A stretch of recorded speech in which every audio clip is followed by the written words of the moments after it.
I had to figure out first what it was that I needed to do to save my children's life and to save the child's life that I was carrying at that time. To have once been a criminal is no disgrace. To remain a criminal is the disgrace. I formerly was a criminal. I formerly was in prison. I'm not ashamed of that. To be honest with you, I was standing on a corner. Oh, wow. And I was prostituting. And I was tired. And I turned my back to the streets and I asked God to help me. But I told him, like, I had a whole conversation with him because every time I asked for his help, I went to jail. But jail wasn't helping me. I didn't need to be locked up. I needed help. And I couldn't do it on my own. I could do it, but I just couldn't do it on my own at that time. And I guess God knew there was only two things that was going to help me. And that was going to jail or finding out I was pregnant. So I went home. I found out I was pregnant. I was 3 weeks pregnant. So I immediately went in the bathroom and I flushed everything and I've never looked back since. Wow. So to find out that I was bringing another life into this world was the moment that I knew that something had to change, or I might as well not bring this life into the world, because if I can't change from my past, meaning I didn't raise my first two, my mother did. I was there financially, but I wasn't there physically. And I lost my mother 8 months after I got clean. And my mother sat me on the side of the bed before she even went to the hospital. And she said, Tanasha, it's time for you to get your shit together because your kids gonna need you. Not just the two you have, but the one that you finna bring into this world. And I'm like, oh, my mama be all right. I'm clean. You know, I was 8 months clean and I thought, you know, I was gonna have it together, but I also thought I had her. So when I lost her, I realized that just being clean wasn't enough. Just being clean was not going to get me. It was not going to save my children's life, because I don't know if I told you this, but I have three African-American males that I brought into this life. And and my youngest is 14. So I'm trying to raise a man right now. And just being clean and being a single mother wasn't enough. It wasn't enough. So that's when I decided that I had to do a whole degree turn and figure out. I had to figure out first what it was that I needed to do to save my children's life and to save the child's life that I was carrying at that time. Right. Well, that's deep. That's deep, Tanasha. You hit a point, and I think I want to drive it a little more. That you said you 3 African American men, right, young men that you're raising, that you brought into this world. That you keep calling it. I'm gonna be truthful, man. You know, I don't time to play games on this show. We don't bullshit. Society is not built for us to survive, right? Not at all. 1 in 3 African American men will go to jail in their lifetime, be convicted of a crime. 1 in 3, right? So your odds is horrible, right? And I have 2 boys, two young boys, 10 and 9, and I tell them about Daddy been incarcerated. The statistics say 1 in 3 of us. Daddy already did it. Y'all don't have to go down that pathway, right? And so I can only, man, my heart goes to you. You're doing a great job. I know you're a terrific person, and I've been knowing you for years now, and I really appreciate you. Thank you. I just wanted to add this one part. Go ahead. At the time that I was trying to figure out what it was that I needed to do to save my children's life, I had this like epiphany, right? Well, it was my 14-year-old. So when Dennis was born, my children were 14 and 16. So they were just passing puberty and thinking they grown and, you know, growing their nuts or whatever. And they was messing up in school, cutting school, smoking weed. And I froze. I'm like, this can't go on. This is exactly what I feared. So what can I do to change this? Yeah, I could send them home. I could beat them. I could put them on punishment. I could do all this stuff, but that's not what it's going to do. I had to show them that I was not the woman that was going to preach you to do something, and I didn't do it myself. Right. So at that moment, I decided to go back to school. Oh, wow. I figure it's a process, and it's a little time consuming, but as throughout the process, they're going to see that everything I'm telling them is true because I'm doing it myself. So at that time, I didn't even have a high school diploma. I quit going to school in the 9th grade. So in 2015, I went back to adult school, and I didn't want a GED. That was the easy way out. I was tired of taking the easy way out. I needed to walk that stage. I needed my children to see me walk that stage. And so I needed a high school diploma. So in 2015, I walked that stage, and I got my high school diploma. And I made sure that they were there to see it. I think that was the one day they got to not have to go to school. And so because they had to see me walk that stage. And then I realized that wasn't enough. At first, I used to tell my kids, just give me a high school diploma, just graduate high school. That's all I'm asking you for. But deep down inside, I knew that it would take more than that if they wanted to truly survive, to truly be able to take care of themselves that day when I'm no longer around. So I went to college, and I needed them to see that you needed a higher education. You got to strive for more. And when you get there, you got to strive for even more. And then when you get there, you got to go for more. So me telling these Black African-American young men this is one thing, but me showing them was a whole nother episode. And because of that, my children's vocabulary changed. They went from, oh, I can't wait till high school over, to I can't wait to go to college. My 14-year-old, every time we sit down and talk, he's talking about what college he's going to go to. He might change what he's going to do at college, a few different times. He hasn't got that part together yet, but the part that he has gotten is the college that he wants to go to, and the fact that he knows he needs to go to college. So I have, from the day he was born, I started saving money for him, all my change. So at the end of the year, I got like close to $1,000. So whatever I'm missing, I put that with it to make it that 1,000. So he's 14. He has $14,000 in the bank. When he's 18, he'll have $18,000 in the bank. So it might not put him through college, but it's going to get him started in the right direction to where he don't have to struggle like I had to struggle. Because when I got to college, it was a struggle. Marlo, I'm not going to even lie to you. Like, and for books, having the time, I was 35 years old. I was 42 when I got to college. I was 35 when I had dentist. So the time between the two, it was something totally different for me. And I went through this stage of thinking I was too old. That prison mentality was running back. I'm not good enough. I can't do this. I'm going to be a criminal for the rest of my life. All that stuff was hitting me all at once. But all that went away every time I looked at my son. Every time I thought about him being at my college graduation. And Marlo, for me, I couldn't just graduate college. That was too easy.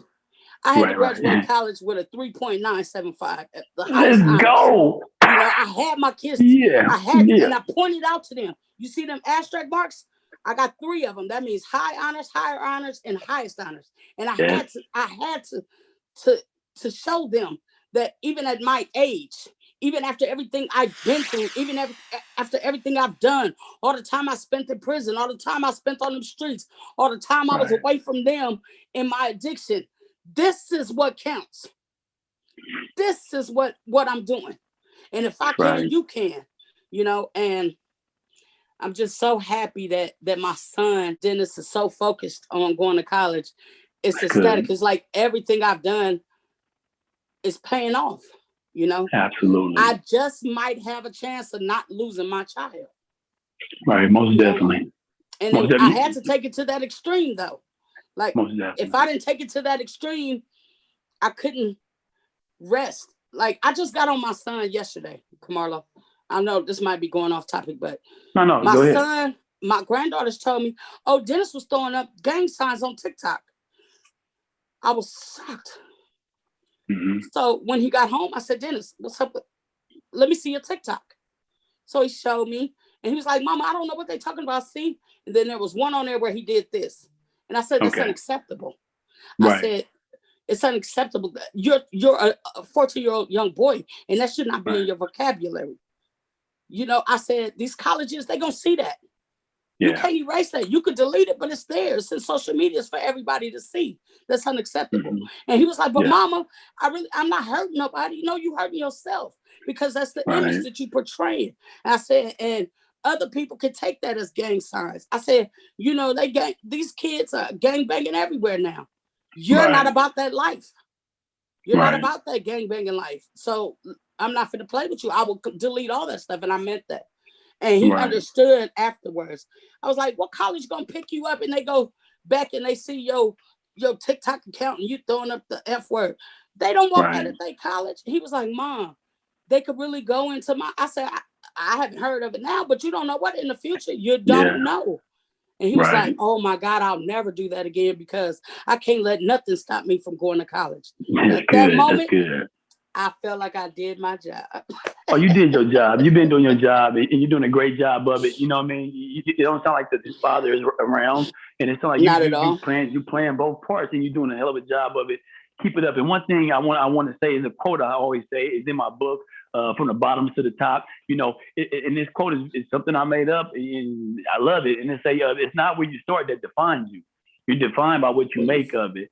And for me, I don't care where you came from, what you've been through. It's where you at now and what you're making of it. And you did great. Hell, what you haven't said yet is about Cal. I mean, I don't know if you want to talk about that at all. So, okay, you know how you said the rate of our African American kids ending up going to jail is 1 in 3. I'm a part of that statistic. So my oldest son made some mistakes and now he's in jail. And I never, ever thought I would be that mom who had a kid in jail, you know. But I do. And I'm trying to save his life right now. And with that being said, at the time that I had opportunity to go to Cal.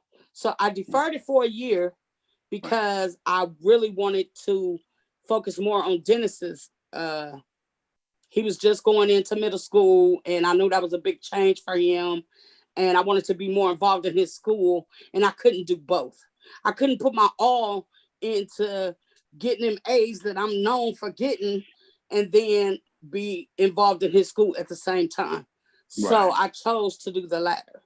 I chose to be involved with his education and make sure that he's getting the education that he deserves. Not that he got coming, but that he deserves. Because to me, I honestly believe that education can be the key to unlock your future. I believe that. And without it, I just think your time will be so much harder. And I don't want that for him.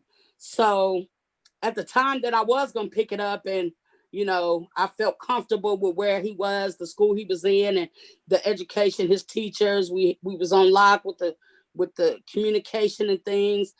And I was ready to go back. My son got arrested in 2018, right after I graduated college. So at that point, I don't know. I felt like I'm raising my 14-year-old. I'm also involved with raising my grandchildren.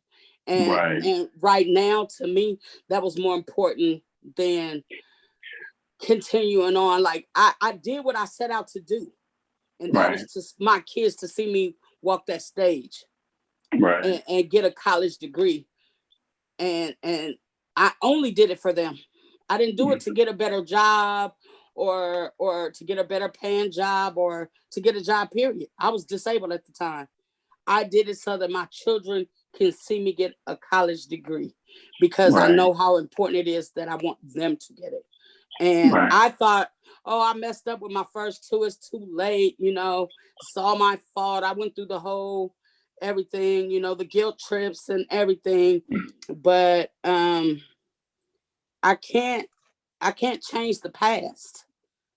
So I had to get out of that mind frame of trying to make up for the past.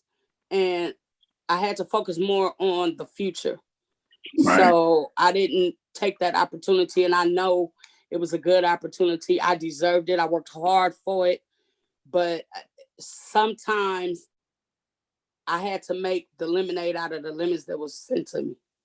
Right. So, and my way to No do doubt that about was to focus on the children, on my children and my grandchildren. No doubt about it. It was great to hear that you had an opportunity to go to Cal Berkeley, one of the greatest schools in our country. What's funny about that, I think you made the right decision, because I know individuals over the years who very successful as it relates to a life. If you're talking about getting a job and doing all these different accolades, right? But at the end of the day, they spend so much time chasing a job, chasing school, chasing this career, that their kids are fucked up and somewhere doing some negative stuff, drunks and alcoholics and in jail, because they didn't put that time in when they had an opportunity to. You made a conscious decision to say, hey, look, I can probably go to Cal Berkeley now, but you know what? It's not that important. What's more important to me is to make sure my babies are okay, my grandbabies, and you did that, and I take my hat off to you. Great job. Thank you. Great decision. Thank you. Most Thank definitely. you. Hey, listen, right now, you in it real deep. I want to give you the opportunity to give you the floor, because I want you to speak directly to the person that grew up like us, you and I, right? Where they were seeing more negative than positive things, right? I mean, the person in their life right now probably on the fence of making a mistake. Maybe they made a mistake and they don't know if they can bounce back. They're ready to give up on life. What piece of advice can you give to that person to help them see that they're okay, that they can recover, they can pull through, and then strive? The first thing I would say is look in the mirror, because what's looking back at you is a person, a human being that's worth everything, that's no smaller than anything. Look at yourself in the mirror and know that you can do it. And it doesn't matter how long it takes you to do it. What matters is that you do it and that you know that you're worth doing it. I had to realize that I was worth living. I was a person, and I was worth giving that chance. I was worth giving myself a chance. So I had to look in the mirror to realize that. And I would say, never give up. No matter what life throws at you, if you can't do it right then, you could do it next time. You could do it down the line. Don't give up on yourself. I would say that. Thank you. That's good. Thank you. That's good. I'm sure it's going to touch somebody right where they are today. Thank you for that. And let me ask you this: if you had a chance to speak to the 15-year-old Tanasha right now, what piece of advice would you give her?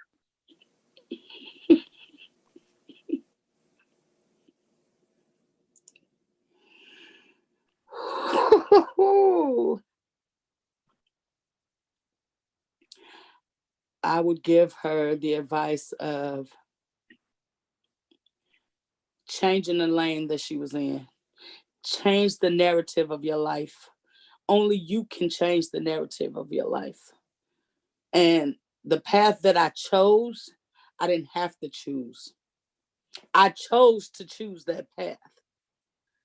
So the advice that I would give to the other Tanashas out there, the other 50-year-old girls, if you see a path and you have a choice, choose the path that's going to be best for you. Not best for anybody else, but for you. Because you got to walk that path. That's right. That's right. That's what I would say. Good. No doubt about it. Just thank you so much. Listen, somebody watching the show at some point may want to reach out to you and have a deeper conversation, maybe learn about the cab or something like that. Would I be able to give them maybe in this video your email address or something that they can reach you at? You can give them my number, 510-978-0906. My email is tanashastevens@gmail.com. That's TANASHASTEVENS@gmail.com. And you can call me anytime, day or night. It doesn't matter. If you just need a listening ear, I'm here. If you need directions to the nearest college and how to navigate through there, I'm here. If you just want a day where you just don't want to commit a crime that day, I'm here. If you just got out of jail and you need help and you feel like you can't talk to nobody but somebody that's been in your shoes, I'm here. Most definitely. But look, thank you for taking the time out to come on. I used to be a criminal. And like I said, again, let me put it out there. If you want me to interview you, you want to be a guest on the show, don't hesitate to reach out to me. I used to be a criminal at gmail.com, and I'll get you on the show. Tanasha, thank you. And I'll talk to you again soon. Of course, Marlo. Anytime. Most definitely.